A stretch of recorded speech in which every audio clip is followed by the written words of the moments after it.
Morning, all. All right, so a couple of days ago, I revealed the results of the polls we'd had on the channel and which teams weighted out as where they would finish in the division according to the channel vote, which meant that people immediately said, "Oh, you think this and you think it's right there in the title." It's not my picks, and it's one of the reasons why with the season previews I left my picks out of it completely. I think that it's more entertaining for the channel to pick, and then I will make my picks at some point. This is as close as I'm going to get for right now, though. So on the board, I've got in blue numbers in terms of points for teams that missed the playoffs. The highest number being Vegas with 94, the highest point total for any team that missed the playoffs. Nashville had 97, so it was that close, 3 points. Dallas with 98, LA with 99. What's interesting is these three teams, all in the West, all with less than 100 points, the only teams with less than 100 points to make the playoffs last year.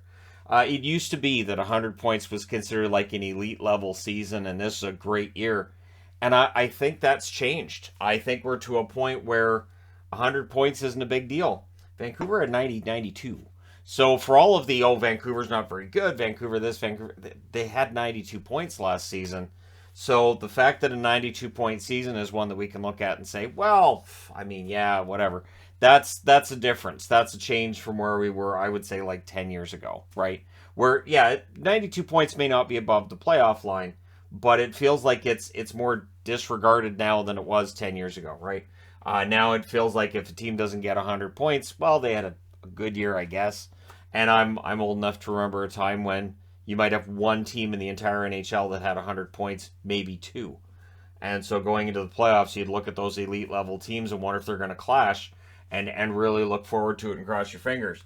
I remember division winners with 87 points as an example. So, yeah, I mean, it was an 80 game schedule, so there's two more games now, but it feels like there's a lot more points that get doled out in this 3 point system than in the old system, which is how it's designed, right? This is designed to make it feel like a team's a contender that maybe isn't, to beef up those totals, right? And so we'll see if it continues this year. So what I'm going to do, I'm going to take a look at these teams and quickly decide whether or not I think their totals are going to go up or they're going to drop or they're going to stay the same with where they were last year. Starting with Anaheim, they had 76 points. They should be better than 76 points this year. I'd be very surprised if Anaheim's totals don't go up. And that's whether McTavish hits or McTavish doesn't. This team should at least have some improvement. An 82-point season, I don't think, is too much to ask. A bounce back from Gibson, who had a good year but not Gibson level year. A bounce back from him would go a long way. Arizona, I'm going to say about the same, although I want to say that 57 points might be high compared to where they get this year. But I don't know what kind of an effect ASU is going to have on this team. Who knows? Maybe playing in that small barn. Maybe it'll be really loud. Maybe they'll, really feed off of it, and maybe they'll have a better year than we're expecting, right? Yes, they absolutely could bottom out, get about 40 points, but I think at the end, the fight that they showed last year to get to 57 points, they probably get around that level again.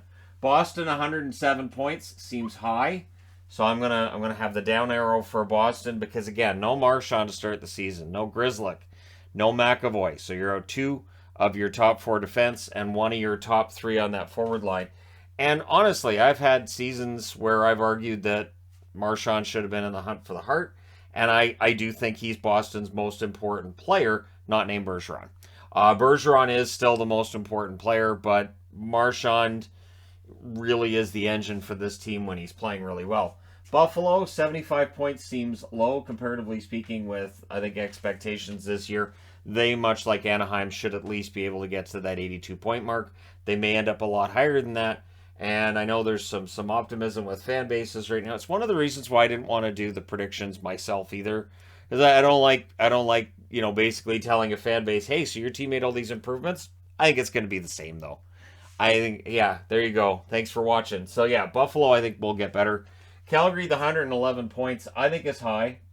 So I think it's going to be a drop, but I think it'll be a mild drop for Calgary. I don't think it's going to be a big one at all, but I do think there'll be a bit of a drop off.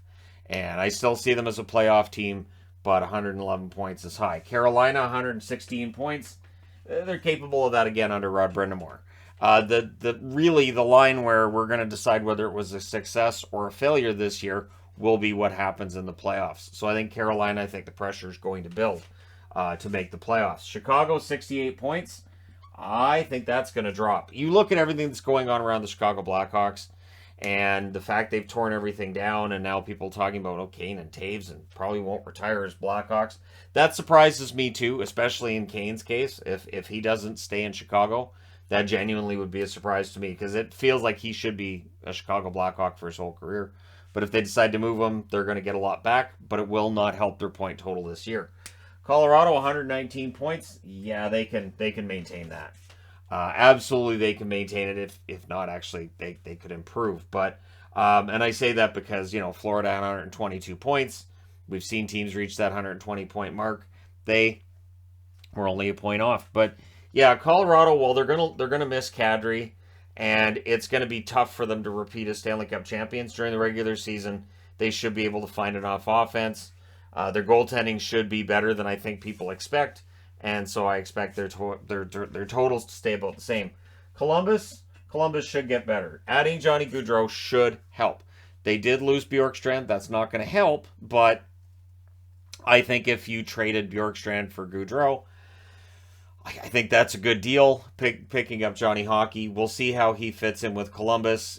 Korpisalo, they need to bounce back from him, especially. They need two good goaltenders. But yeah, for Columbus, I think things should get better. I'm not necessarily predicting playoffs, but they should get better. Dallas. Dallas is so tough to predict. They still haven't signed Robertson and Ottinger. And without Robertson, they're not going to be able to score goals very well. And without Ottinger, well, it comes down to Wedgwood and Hudobin. So at this stage, I'm going to leave it. I'm going to say about the same. I'm going to say by the end they're going to be about the same, which may not make the playoffs, but because 98 points may not be enough to make the playoffs in the West. Hey, it took 100 points to make the playoffs in the East, so it's possible, right?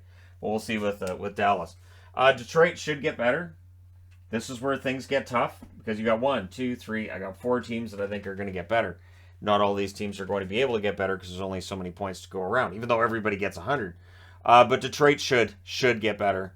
I like the additions made by Steve Yzerman in the offseason. This is a good-looking team. And I mean from a talent perspective. I don't mean like physically. I didn't go through all their mug shots and say, wow, this is a handsome bunch. They may very well be a handsome bunch. I'm talking about their results on the ice and the team that's been put together. Edmonton, 104 points. I think they can improve on 104 points, to be honest. I do. I think that the Edmonton Oilers can improve on that. A full season of Kane, if Jack Campbell plays as well in net as I think he can, he'll be an upgrade on Smith and Koskinen. Minor concern maybe with Skinner, but again, we'll see how he does over a full season. But Edmonton can and may very well get better. Florida, it's going to be tough for Florida to follow up what they did last year. It is going to be tough. So Florida's probably still 100 plus points, but if they end up with like 105 points, that'll be a drop of 17. So I don't expect the regular season numbers to be quite as gaudy, but I do expect a little more intensity come playoff time from Florida after what happened this past year, combined with what happened the year before, and after adding Matthew Tkachuk. We'll see how all this turns out for Florida, but I do expect a little bit of a fallback from them. LA, I think LA is capable of staying right about the same. I don't know that they're ready for that big jump into Stanley Cup contention as in like a favorite, but they should they should be in the running for a playoff spot. I think that the LA Kings are primed to go on a bit of a run maybe, because remember in 2012 nobody saw it coming. 2014 we kind of did, but it's not like the 2014 team set the world on fire in the regular season either.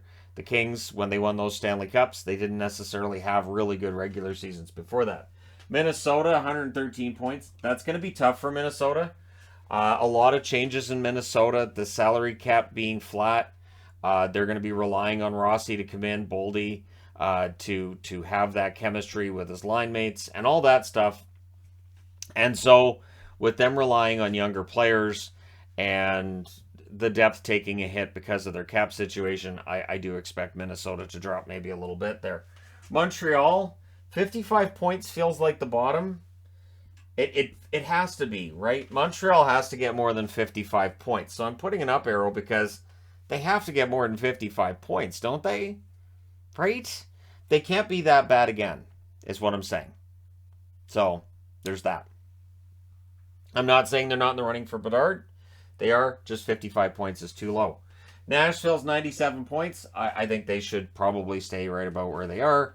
I would not be surprised to see them end up as a wild card team, go out in the first round, but we shall see. 2017, they proved that a team can be under the radar, not have a great regular season, and then get hot at the right time.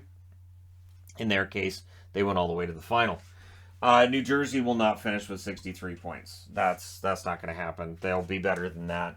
I do think that playoffs might be a bit out of reach for them, but they should be better. 63 points is too low. The Islanders, 84 points. I haven't seen much in the offseason to tell me things are going to get all that much better for the Islanders.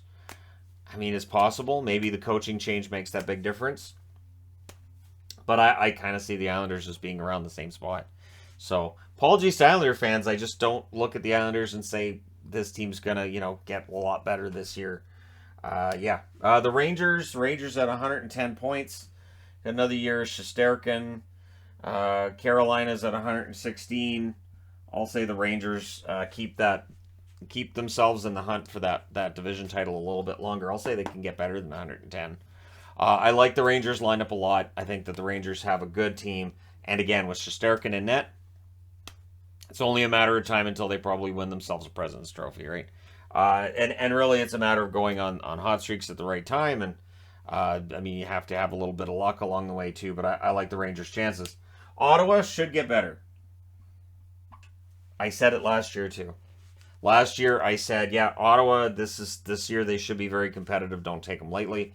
And then it didn't work out. They had a horrible November. Now, without the injury issues they had last season, without a lot of the stuff that slowed them down last season, they should at least be a 500, as I've said, NHL 500, which is 82 points, level team. Philly, I don't think Philly's necessarily going to get a lot better. See, the thing is, the Tortorella effect is the thing. So, 61 points is too low, right? 61 points it's just too low. So I can put an up arrow next to Philadelphia and still say, but they'll probably be last in their division because I don't see them passing New Jersey, Columbus, Islanders. So, the Flyers likely get better than 61 points, but I don't think they move up the standings very much at all. I just look at the losing streaks they had last season and say, all right, well, if they can avoid those, right? Pittsburgh, 103 points, probably stay right about the same. Pittsburgh's going to be in contention for the playoffs. There's the debate about whether or not they're going to make it, but according to the channel, they're going to be third. We'll see. Pittsburgh is still a very good team.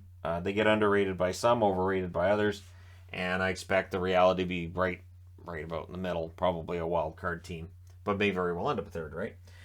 San Jose, I look at everything they've done, and I don't know that they can get to 77 points again. And maybe, maybe I'll end up being wrong, but it feels like for San Jose, I don't know that things get better.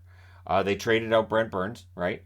Which may help them on the blue line ultimately, giving Carlson, the green light and saying, all right, you're our guy. You're the guy now on the blue line. You can run the whole thing, rather than splitting the time between Burns and Carlson. But Carlson's play's definitely fallen off a bit, so your guess is as good as mine on San Jose. But I do think that they could drop a bit, which, when you consider Bedard's in this draft, and there's 3 or 4 other really, really good prospects, it may not be the worst year for San Jose to kind of fall apart a little bit. Seattle's going to be better than 60 points. 60 points is too low, and again, I think Seattle gets better. They're not going to be a playoff team, probably not going to get to 82 points, but 60 points is just too low. St. Louis, 109 points. I get the feeling that they could drop a bit this year. Again, does that mean they're out of the playoffs? No. The channel still got them second in points, or second overall in the Central, and in points they may end up being second, because I've got Minnesota dropping off a bit here. Minnesota finished second last year. I've got Nashville staying about the same at 97, Dallas at 98. So even if St. Louis does drop a bit, it doesn't necessarily mean they end up falling behind a bunch of other teams in their division. And it's one of those things, too, where people talk about the strength of the Central Division and every division except the Pacific, but I mean, you do have the defending Stanley Cup champions in Colorado, but I'm not sure how much stronger the Central is than the Pacific, and I've been meaning to do a video on the Pacific. I need to do that because we're almost up to next season, and then that video is just tossed in the trash. Tampa Bay, 110 points. I'll say it stays right about the same. I don't see a big change coming with Tampa Bay when it comes to their standing. Toronto's a tough one. So I've got Boston dropping down. I've got Florida probably dropping. Toronto, they may stay the same, but I'm not sold on the tandem of Murray and Samsonov. So 115 points is very high. 115 points, a Toronto all-time record, I do believe. And so it's probably going to be tough for them to match that again. They should still be a playoff team, should still be top 3 in the Atlantic. But, yeah, 115 points is tough to match. And again, I'm expecting the East to get a little more competitive this year. So that would mean that some of these gaudy totals will drop and some of these lesser teams will get more points as a result. Vancouver, honestly, I think Vancouver should get better. I do. Travis Green, the record that they had under Travis Green was miserable. The record under Bruce Boudreau was much, much better. And then the funny part is when I see people saying, well, if the Canucks make the playoffs and then get destroyed in the first round, what does that do? For the fan base in Vancouver, a lot. Knowing that you have a team that's a playoff team would be nice. It's been a while. It's been since I know they made the playoffs in 2020, and I know it was a great little run they had there, but that was a different scenario. A normal 82-game season, the last time we saw the Canucks in the playoffs, and that was 2015, and of course they lost in the first round to Calgary. And yeah, it's been a while since Vancouver was a playoff team and it looked like there was positive momentum. So if the Canucks were the number 2 wild card, they got destroyed in the first round by Colorado, that would still be seen, I think, locally as progress. Of course, all anybody cares about is JT Miller, JT Miller, JT Miller. Vegas, 94 points. I'm more of a believer in Logan Thompson, I think, than others. I do think they'll be okay in net. I don't think there's any reason to panic when it comes to goaltending. If Thompson struggles, then you can hit that panic button. But I one thing I was talking about at the meetup on Saturday, and I really think this is true. You are always going to have pundits. You're always going to have people in the media.